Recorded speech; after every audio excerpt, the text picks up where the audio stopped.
چا تاسو کو په دې موبایل باندې د شب معراج متعلق بیګام خلکو ماته یو 50,000 رنګونه وکړل چې دا شب معراج څنګه لري به په دې خبره باندې ځان پوه کوي لکه ته ویښ شي.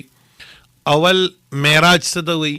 معراج دې ته وایي چې نبی کریم صلی الله علیه وسلم د هغې کې د ختویم نه د خانه کعبې د خوا نه جبریل روان کو د ام ایمن د کور نه هلته راوستې د هلته کې بیا بله چې دغه کړی دی شرح صدر او د هغې نه بعد بیا بوتلی دی مسجد اقصا ته. د هغې نه بعد بیا د اوه اسمانونو سیل اوږده واقعه د حدیثو مبارکو کې ذکر ده او قرآن کریم کې سبحان الذي اسرا بعبده 15 سپاره کې دا راغلی ده. معراج خو حق دی، په دې کې څوک انکار نشي کولی.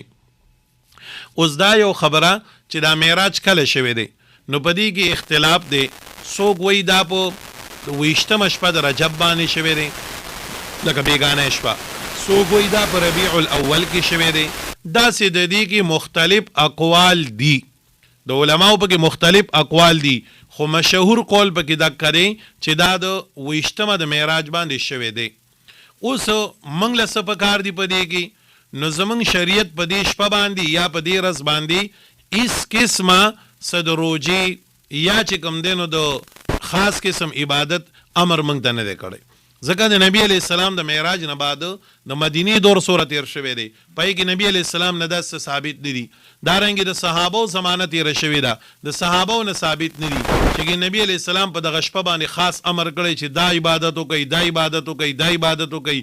یا چې نو ما وی چې اول خو د معراج په تعین کې اختلاف دی چې په دې شپه باندې شوی دی او که نه دی شوی، خو که بالفرض اډوشي مو نو بیا د نبی علیه السلام یا د صحابو نه په دې کې څه عمل ثابت نه دی چې په دغه شپه باندې به دوره نفلونه کې سار له به روژه نیسي.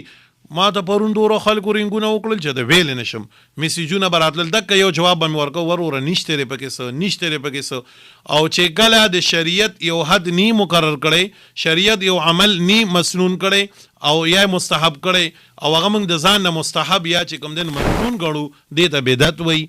لہذا د دې نه ځان ساتئ.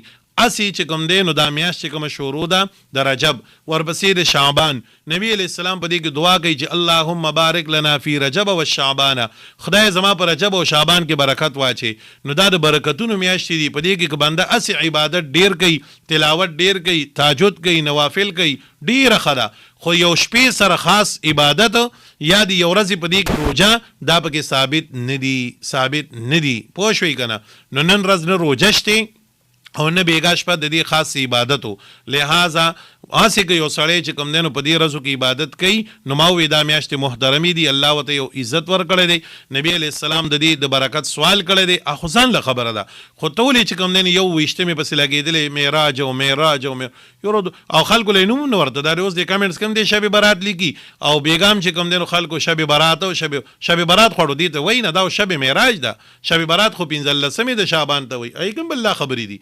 اسې ځان نه چې کوم دین تخصیص نو بیګا خلکو ما ته راولېږل چې یاره جي 12 رکعاته به وتړی او په 2 سلامونو باندې به وکړي او دا به پکې ووایي. یقینا که دا چېرته حدیثو کې دا مز موجود دی؟ نشته دی. نو د ځان نه پکې نه دي کول پکار. دعا وکړئ چې الله تعالی موږ د صحیح دین را نصیب کړي، الله تعالی دې موږ د بدعات او رسوماتو نه بچ کړي. الله چې پیغمبر علیه السلام او صحابو کوم دین دنیا ته نقشه کې پرېښودی، الله موږ په هغه دین باندې روان کړي. الله موږ د ځان نه د منګړتو نه وساتي.